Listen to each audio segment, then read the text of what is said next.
देश में जल्द ही कोरोना की वैक्सीन आने वाली है और इस वैक्सीनेशन के लिए छत्तीसगढ़ में किस तरह की तैयारी है, किस तरह से छत्तीसगढ़ वालों को वैक्सीन मिल पाएगी, कैसे वैक्सीनेशन की प्रक्रिया स्वास्थ्य विभाग पूरी करेगा, इस तमाम मामले में बात करने के लिए हमारे साथ छत्तीसगढ़ के स्वास्थ्य मंत्री टी.एस. सिंहदेव जी हैं।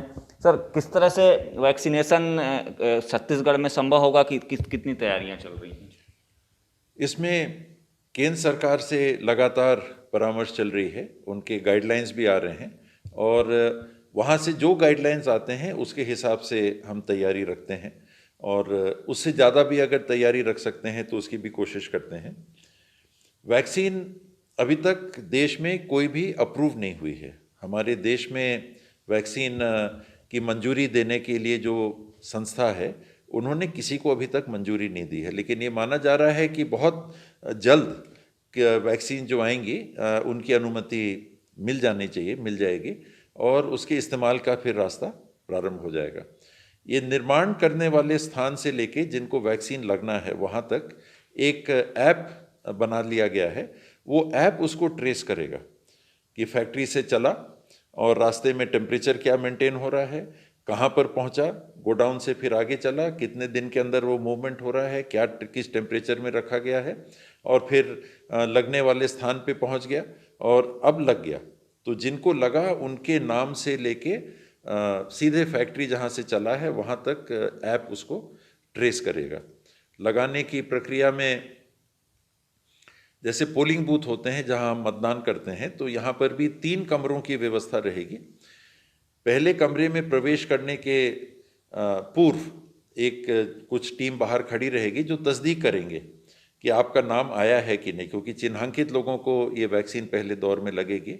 हेल्थ फ्रंटलाइन वर्कर्स हैं, 2,34,000 से ज़्यादा उनके नाम भेज दिए गए हैं और उनके चिन्हांकन के बाद में फिर वो अंदर जाके बैठेंगे। एक कमरा रहेगा वेटिंग रूम जैसा, वेटिंग रूम के अंदर दूसरा कमरा रहेगा। जब इनकी पारी आएगी तो जहाँ इंजेक्शन लगता है वो वहाँ पर जाएंगे और इंजेक्शन लगाने के बाद में, वैक्सीन लगने के बाद में एक तीसरा कमरा है जहाँ आधे घंटे उनको बैठने की व्यवस्था कही गई है कि अगर कोई दुष्परिणाम सामने आते हैं तो उसके लिए वहाँ पर व्यवस्था फिर रहेगी। किस तरह की व्यवस्था वहाँ पर होगी? क्या कोई एंटीडोट या कोई ऐसी दवाई है, अगर दुष्परिणाम सामने आते हैं तो किस तरह से? अभी तक हर वैक्सीनेशन जो होता है उसमें रिएक्शन की संभावना रहती है और उसके लिए प्रोटोकॉल बना रहता है, व्यवस्था बनी रहती है। अगर कोई दुष्परिणाम ऐसे देखने को मिलते हैं जिसकी उम्मीद बहुत कम है, सामान्य रूप से भी हम देखते हैं तो किसी न किसी को, एक आध को कोई रिएक्शन दवाई का होता है, किसी इंजेक्शन का भी होता है। तो उस बात को ध्यान में रखते हुए और क्योंकि ये वैक्सीन जल्दी तैयार की गई है तो उसका कहीं कोई दुष्परिणाम ना हो तो और ज़्यादा सतर्क रह के देश में व्यवस्था बनाई जा रही है। छत्तीसगढ़ में भी वही व्यवस्था है और गाड़ियों की व्यवस्था, रखने की व्यवस्था, फ्रिज नुमा इकाई रहेगी। 630 सेंटर बने हैं, 81 और बनाने की तैयारी हो रही है।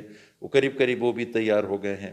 630 पुराने सेंटर थे जहाँ वैक्सीन आती थी कोई भी तो उसको रखा जाता था और भी इसके बाद 81 के बाद भी अगर ज़रूरत पड़ेगी तो वो जगह को चिन्हांकित करके उनको रखना, लोगों की संख्या, लगने वाले लोगों की संख्या के हिसाब से। और वहाँ पर स्टोरेज की व्यवस्था, फ्रिज नुमा जैसे मैंने बताया, वो इकाई रहेगी और फिलहाल 85,000 लीटर से ज़्यादा वैक्सीन रखने की क्षमता छत्तीसगढ़ में बनी है। जो स्टाफ हैं इनको क्या कोई अलग से ट्रेनिंग दी गई है वैक्सीनेशन की? हाँ, ट्रेनिंग वैक्सीनेशन ही है, वो पहले भी इससे परिचित हैं, लेकिन और हर चीज़ को नया पुराना करते रहते हैं ताकि कहीं कोई चूक ना हो। 3 प्रकार के वैक्सीन लगने के तरीके होते हैं। एक तो इंट्रामस्कुलर हो गया, इंट्राडर्मल हो गया, एक तीसरी पद्धति से भी होता है। तो इन पद्धतियों से उनको तैयार किया जा रहा है। अभी तक जो समझने में आ रहा है तो इंट्रामस्कुलर ही वैक्सीन लगने की, वैक्सीन के प्रकार के हिसाब से वो पद्धति होती है। तो इंट्रामस्कुलर ही वैक्सीन लगने की तैयारी है और ये अमला जिनको तैनात किया गया है, जो पहले से भी जानते थे, नई ट्रेनिंग देके भी उनको तैयार कर लिया गया। ये जो एप्लीकेशन की बात आपने कही, ये एप्लीकेशन क्या इस बात की भी निगरानी करेगा कि वैक्सीन जहाँ पर है उसका टेम्परेचर मेंटेन है कि नहीं? वो टेम्परेचर को भी ट्रेस करेगा। ट्रेस करेगी। इसके अलावा और क्या खास छत्तीसगढ़ में आप लोगों की किस तरह से तैयारी चल रही है? तैयारी, एक जो नई परिस्थिति आई है, नया म्यूटेशन जो हुआ है वायरस में, इंग्लैंड से जो बात आई है 1 दिसंबर, और उसके बाद उनके पार्लियामेंट में मेरे ख्याल से 20 तारीख को उन्होंने इसको अनाउंस किया कि नया वेरिएंट ये पाया गया है, जो ऐसे भी तेज़ी से फैलने वाले कोरोना वायरस से और तेज़ी से ये आगे जाता है। इसका नाम फिलहाल VUI 2020 साल में पाया गया, /12 दिसंबर महीना, /1 दिसंबर महीने की पहली तारीख। तो ये नाम उसका दिया गया है। VUI है वेरिएंट अंडर इन्वेस्टिगेशन। ये जो परिवर्तित रूप में एक पाया गया है, वो जांच की प्रक्रिया में है, उसके लिए इसको ये नाम दिया गया है। अभी तक इंग्लैंड में अप्रैल महीने से ये उन लोगों ने वहाँ रिसर्च चालू कर रखा है, और देशों में भी ये चलता होगा। तो करीब 1,40,000 पॉजिटिव सैंपलों की उन्होंने जेनेटिक सीक्वेंसिंग की जांच की है, और उसमें ये पाया है कि करीब 4,000 वेरिएशन हो चुके हैं।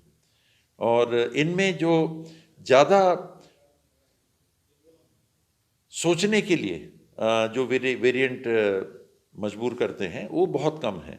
उनमें से एक ये वेरिएंट है जिसमें ये पाया गया कि दक्षिणी पूर्वी इंग्लैंड में ये ज़्यादा मात्रा में पाया जा रहा है। 13 दिसंबर की तारीख तक करीब 1108 प्रकरण इस वेरिएंट के पाए गए थे। तो ये वेरिएंट अपने आप में दिख रहा है एक संख्या में, इसलिए उसको ध्यान में रख के आगे की कार्रवाई की जा रही है।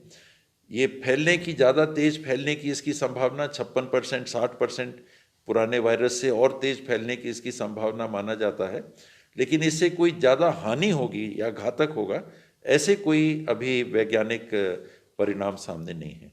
तो जो वैक्सीन बन रही है, उसी वैक्सीन से ये हो जाएगा। हम इस कोरोना वायरस को देखते हैं फोटो में, टीवी में, सभी जगह एक गोला बना हुआ है और उसमें से स्पाइक्स निकले हुए हैं। ये प्रोटीन है। ये प्रोटीन में ही 17 प्रकार के परिवर्तन आए हैं। तो इन 17 प्रकार के परिवर्तनों से ये जेनेटिक इसकी मैपिंग कर ली गई है, और उसी से ये माना जा रहा है कि इसके तेजी से फैलने की प्रवृत्ति बनी है। छत्तीसगढ़ में जो विदेश से लोग आए हैं, इनकी अब कोरोना पॉजिटिव जो लोग पाए गए हैं, इनमें से उनकी जांच अब किस तरह होगी? इनके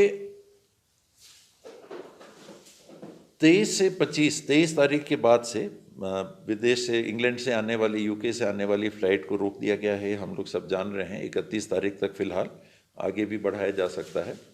और 23 तारीख के पहले 28 दिन, यानी 25 नवंबर से जितने यात्री आए हैं, इनकी जानकारी लेके सभी राज्यों को इमिग्रेशन डिपार्टमेंट, भारत सरकार उपलब्ध करा रहा है। और इन यात्रियों को 2 खंड में बांटा गया है।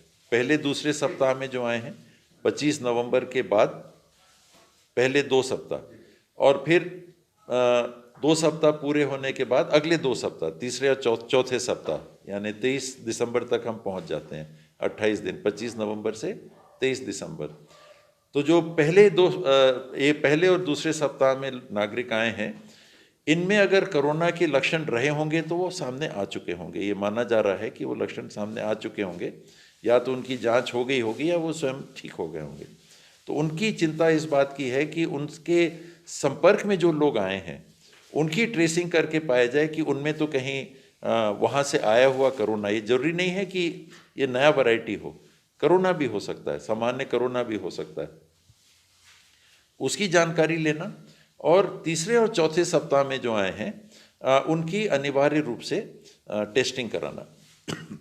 अभी जो प्रोटोकॉल बना था वो 23 से 25 तारीख के बीच में, जब से इसको रोका गया, तो इंटरनेशनल एयरपोर्ट में ही इनके RT-PCR सैंपल लेके और ऐसे यात्रियों को बैठा दिया गया था। बैठाने की व्यवस्था की गई थी कि जब तक RT-PCR टेस्ट नहीं आ जाता, तो एयरपोर्ट से बाहर जाने की व्यवस्था में बंदिश थी कि आपका टेस्ट आ जाए, अगर आप नेगेटिव हैं तो फिर आप घर जा सकते हैं। और फिर भी उनकी कम से कम 1 हफ्ते तक निगरानी, कि 1 हफ्ते में सिम्टम तो नहीं आ गए, जिस दिन टेस्ट किया है हो सकता है उस दिन नेगेटिव हो। तो एक तरह से होम आइसोलेशन की व्यवस्था थी। और दूसरा, अगर आप बाहर से आए और आपका टेस्ट नहीं हुआ है तो संस्थागत क्वारंटीन में, जैसे पहले लोग आ रहे थे तो उनको क्वारंटीन में रखा गया था, तो संस्थागत क्वारंटीन में रह के टेस्ट करने के बाद और फिर समाज में जाना, और अगर पॉजिटिव आ गए तो पृथक से, जो हमारे अस्पतालों में आइसोलेशन वार्ड हैं, पृथक से वार्ड बना के उनको रखना। आइसोलेशन सेंटर में भी पृथक से आइसोलेशन वार्ड बना के उनको वहाँ तब तक अलग से रखना जब तक कि जांच नहीं हो जाती है। तो लक्षण देखना और उनसे संपर्क में आए हुए सभी लोगों को देखना। कई बार लोग नहीं बताते हैं किन्हीं कारणों से कि अरे कहीं आ गया तो मेरे को 10 दिन 12 दिन अस्पताल में रहना पड़ेगा या घर में रहना पड़ेगा। ठीक तो हो जाते हैं अपने आप, 80% लोग, कुछ नहीं होता है इसमें। किसी न किसी कारण से लोग अगर नहीं बताते हैं या फ़ोन नंबर वगैरह गलत हो जाता है तो उनको ट्रेस करने में दिक्कत आती है। उदाहरण के लिए अभी 3 लोग जांजगीर में आए थे, तो कल ही मैंने कलेक्टर साहब से पूछा तो उन्होंने कहा कि वो तो नागपुर चले गए।